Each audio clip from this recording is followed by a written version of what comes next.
Soy Hugo García Manríquez, soy poeta y traductor y voy a hablar de mi más reciente traducción, Mecha de Nebros, de Clayton Eshelman. Pues yo creo que la práctica de la traducción para un poeta tiene que ver con cuando traduces tu poesía, aprende algo de esa otra poesía que traduces. Entonces es un proceso de iniciación constante, ¿no? Es un proceso iniciático, si quieres. En la nota que acompaña el libro yo hablo de la traducción como una especie de proceso chamánico, es decir, donde ocupas un espacio en el que no eres tú, ni eres el autor, es un espacio intermedio, ¿no? Es un espacio de fluidez que no puedo poner otras palabras más que un constante proceso de iniciación a la poesía. Nunca estás en la poesía, siempre estás en camino a la poesía. Y creo que la traducción hace eso, la traducción de poesía hace eso más evidente todavía. Nunca estás ahí, siempre estás en un proceso de negociación, un espacio intermedio, ¿no?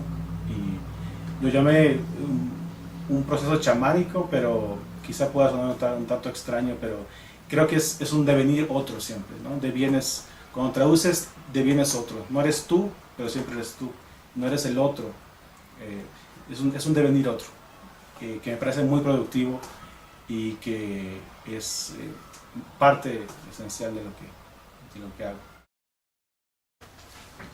Clayton Eshelman tiene una gran relevancia en Estados Unidos para la poesía de la segunda mitad del siglo XX, como editor, como traductor y como poeta. Y él dirigió dos revistas que son importantísimas para la poesía norteamericana en la segunda mitad del siglo. Una es Sulfur y la otra es Caterpillar. Una salió en los 60s, Caterpillar, 60s y 70s, y Sulfur en los 70s, 80s y hasta los años 90. Y eso es como su trabajo como editor. Y como traductor también es muy, muy importante su labor. Es el gran traductor de Vallejo al inglés. Su poesía completa se publicó hace cosa de 10 años. Es traductor del francés también, de Aimé Césaire, y de otros poetas importantes de lengua española y de lengua francesa. Y como poeta, este libro un poco resume su trabajo de 30 años de exploración de las cuevas del sureste de Francia. De alguna manera este libro son varios libros que él ha ido escribiendo durante varios años, y lo que hace él es resumirlo todo en este libro, y es una aportación para la antropología, la arqueología y la poesía. Bueno, la decisión de traducir Mecha de Nebros tiene que ver con que es un libro que se aleja un poco de la idea del poeta como productor de emociones, ¿no? Un poeta lírico.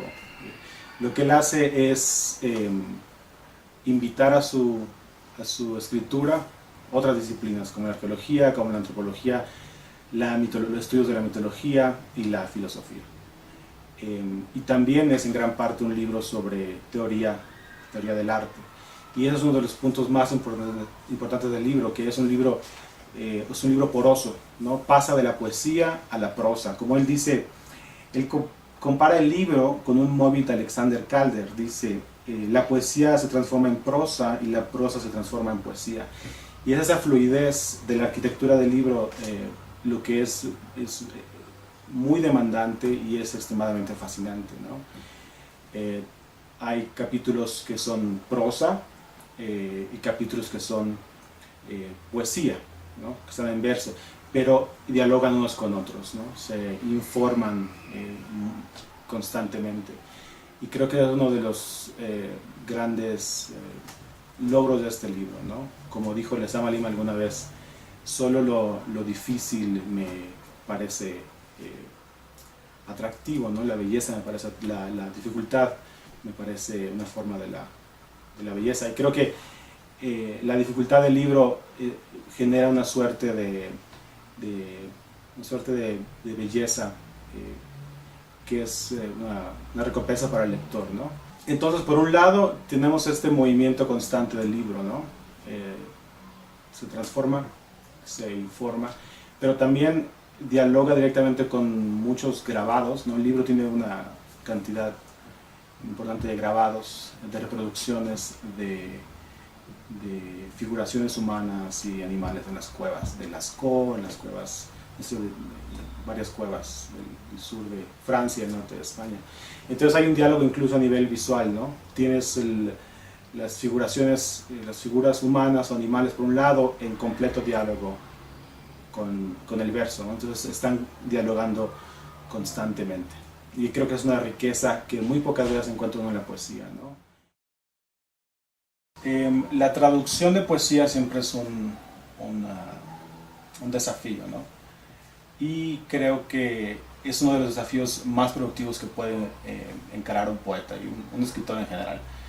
De alguna manera lo que creo que una de las riquezas de la traducción, hablo en título personal, es poder traer, digamos, ruidos extraños a tu propia lengua, ¿no? Como poeta y traductor, de alguna manera, como escritor, estás negociando constantemente. Cuando estás traduciendo una sola página, haces una infinidad de micro decisiones. Y es un ejercicio de atención que es extremadamente valioso para cualquiera que les interese en el lenguaje, ¿no? Seas narrador o poeta o ensayista, lo que sea. Enfrentarte con la responsabilidad de las palabras del otro, enfrentarte con la responsabilidad de traer a tu idioma términos, inventar términos que no existen previamente o que no existían previamente. Entonces hay un nivel ético, hay un nivel de constante exploración del espacio, digamos, personal de la lengua, ¿no? Cómo vives tú en el lenguaje y cómo puedes de alguna manera hacer un espacio de mediación entre el lenguaje de tu país, ¿no? El lenguaje de tu ciudad, el lenguaje a nivel personal y el otro que está ahí y ante el cual eres responsable, ¿no? Entonces un nivel ético interesante.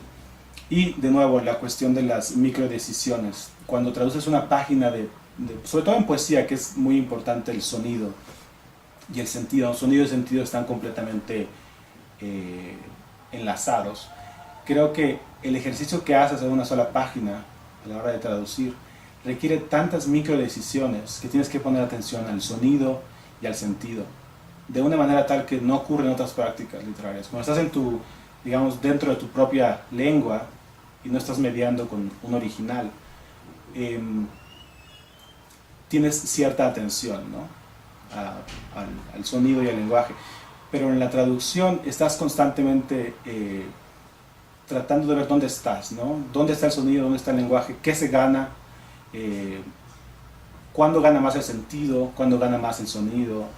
Y como estamos hablando de poesía, y este libro es gran parte poesía, fue quizá uno de los retos más interesantes, ¿no? Como con otros proyectos, ¿no? Cuando traduje a Williams también, en Paterson, fue este constante negociar cuándo quiero que gane el sonido y cuándo quiero que gane el sentido, ¿no? Y eso es, a fin de cuentas, una de las preocupaciones principales de la poesía, ¿no? El sonido y el sentido y la música, ¿no? Okay. Entre mis proyectos actuales hay otros proyectos de traducción. Estoy traduciendo a Jack Spicer, un poeta norteamericano muy importante de los años 70. Estoy traduciendo a Myung-Mi Kim, una poeta coreano-norteamericana. Y también estoy trabajando en un proyecto que espero salga pronto, que es una especie de trabajo de intervención con el documento del Tratado de Libre Comercio, ¿no? En inglés y en español. No es propiamente poesía, pero creo que es un acto de escucha de un documento legal. La apuesta en ese proyecto es que los poetas no solo escriben, también traducen, obviamente, pero también saben leer de cierta forma, ¿no? Entonces es una apuesta por leer desde la poesía un documento legal. Y el resultado, bueno, ya se verá. Pero un poco es desplegar las diferentes, digamos, dimensiones de la poesía, ¿no? Como traducción, la poesía ocurre en la traducción, durante la traducción, y también leer desde la poesía la realidad completa, ¿no? Que implica también no sé, los documentos legales y bueno, la realidad toda, ¿no?